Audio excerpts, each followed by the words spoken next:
Bonjour à tous, j'espère que vous allez bien.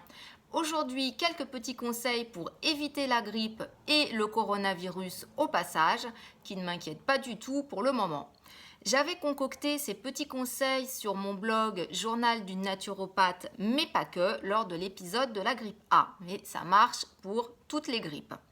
Le but va être d'avoir un système immunitaire en pleine forme, au top, apte à se défendre contre les éventuelles agressions.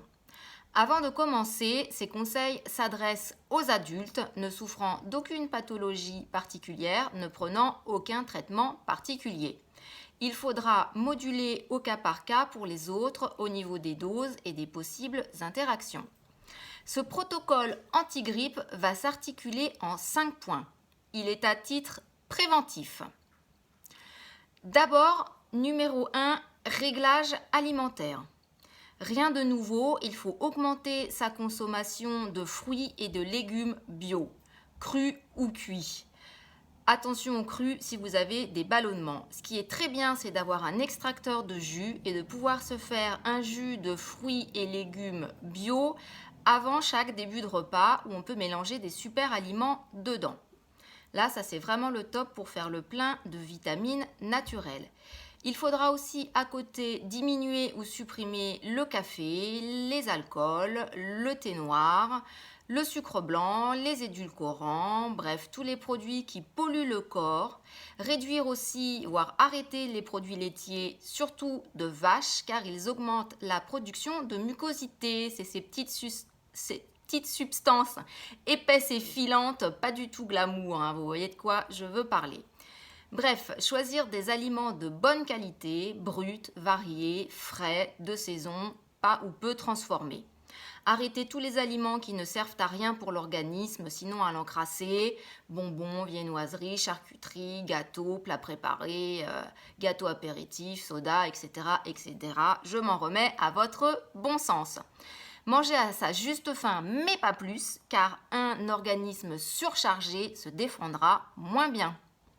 Il est important de laisser une place au jeûne dans sa journée. C'est un moment pendant lequel le corps se nettoie et se régénère. Pour bien faire, il faut laisser au moins 12 heures entre le repas du soir et le petit déjeuner du matin.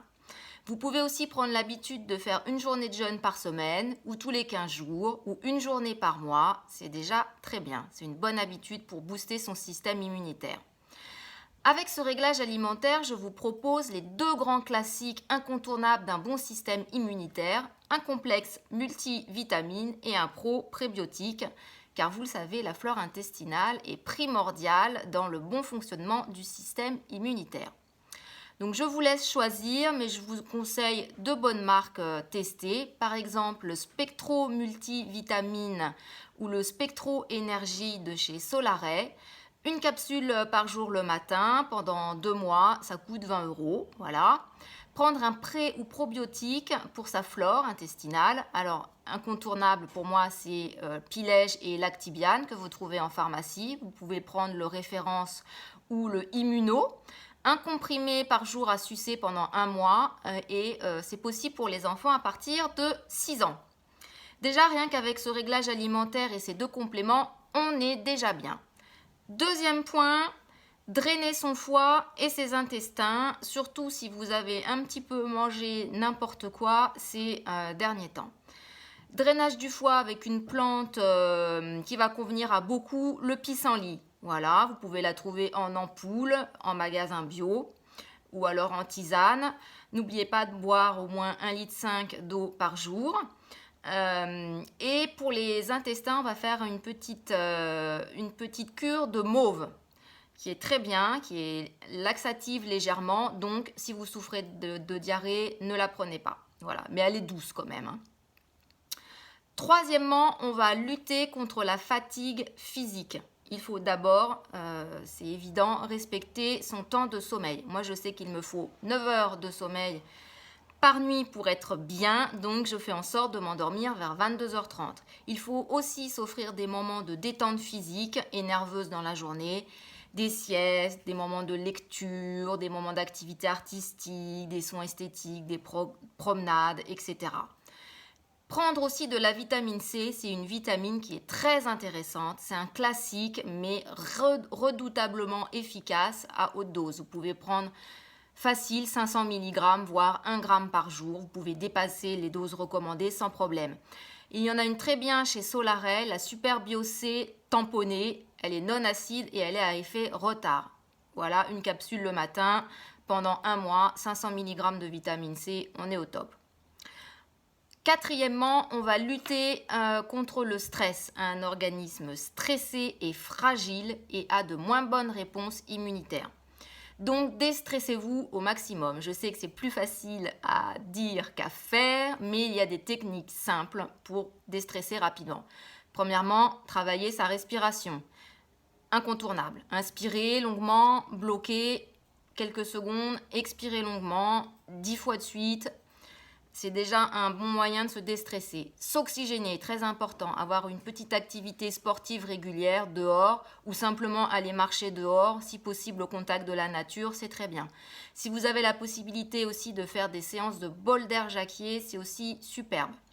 Avec prendre des compléments en magnésium, très important, très bien s'il est associé à du calcium et à de la vitamine D. Par exemple, le calcium, magnésium, zinc D3 de chez Vital Plus. Vous pouvez aussi rajouter un complément en vitamine B. Par exemple, le Méga B 100 Action prolongée de chez Natures Plus est très bien. Et bien sûr, les incontournables acides gras essentiels. Par exemple, gélule Oméga 3 Fixe Alpha 3 de chez Synergia. Cinquièmement, renforcer son immunité avec des produits spécifiques. Petite parenthèse, vous faites une cure d'1 mois ou 2, mais pas plus. Les hypochondriaques, on n'en prend pas toute l'année, c'est pas la peine. Je vous fais conscience. Donc 5 principales plantes ou champignons qui ont fait leurs preuves. Échinacée, éleutérocoque, shiitake, extrait de pépins de pamplemousse, ravinsara. Alors, on va commencer par l'éleutérocoque. On l'appelle le ginseng sibérien. C'est une plante que je trouve magique. Vous pouvez la prendre en EPF, extrait de plantes fraîches, chez Vogel ou chez BioVert, en magasin bio. Ce sont des gouttes à diluer vous faites une cure de 6 semaines. Voilà, et le résultat est magnifique. Le shiitake, donc le champignon, vous en trouvez, je vous conseille plutôt de le prendre en gélule parce que le goût n'est pas top, chez Solaray. Il y en a chez Solaray. L'échinacée, vous pouvez le prendre en sucre bio chez Salus, en magasin bio, 10 ml 2 fois par jour pendant 10 jours. Attention, là aussi le goût est un petit peu particulier. Extrait de pépins de pamplemousse que l'on ne présente plus, par exemple le citrobiotique. 10 gouttes dans de l'eau 3 fois par jour, voilà. Plus un massage aux huiles essentielles avec du ravinsara, cinnamomum, camphora. Une huile essentielle très bien tolérée. Vous pouvez, alors avant d'utiliser une huile essentielle, vous en mettez toujours une goutte sous votre voûte plantaire. Si vous n'avez pas de réaction dermocaustique, au bout de 24 à 48 heures, vous pouvez l'utiliser sur le reste du corps. Donc après, vous pouvez vous masser les poignets avec 3 à 4 gouttes ou le torse ou éventuellement la colonne vertébrale. Elle est plutôt très bien tolérée. Moi-même, je la prends en interne, mais c'est un conseil que je n'ai pas le droit de vous donner parce qu'après, les gens font des bêtises avec les huiles essentielles en interne en pensant que ce sont juste des plantes inoffensive, mais non, ça peut être très grave, c'est super puissant les huiles essentielles. Donc si vous voulez en prendre en interne, vous vous faites conseiller par un spécialiste, sinon vous les gardez en externe. Moi je sais que je peux la prendre en interne, voilà. Voilà, alors cette liste n'est pas exhaustive, je me dépêche parce que je n'ai que 10 minutes. Il y a d'autres conseils qui seraient valables, comme prendre de l'ashwagandha, de l'astragale, du karawatake, du reishi, du maitake, de la griffe de chat, du lapacho, du ginseng, du noni, de la propolis, du chlorure de magnésium, de l'huile essentielle d'origan, de gingembre, de cannelle, de thym, d'eucalyptus et aussi en homéopathie de l'oscillococcinum. Bref, il y a du choix, mais ne tombez pas dans l'excès. Avec ce programme en 5 points, vous êtes déjà parfaitement parés. À bientôt!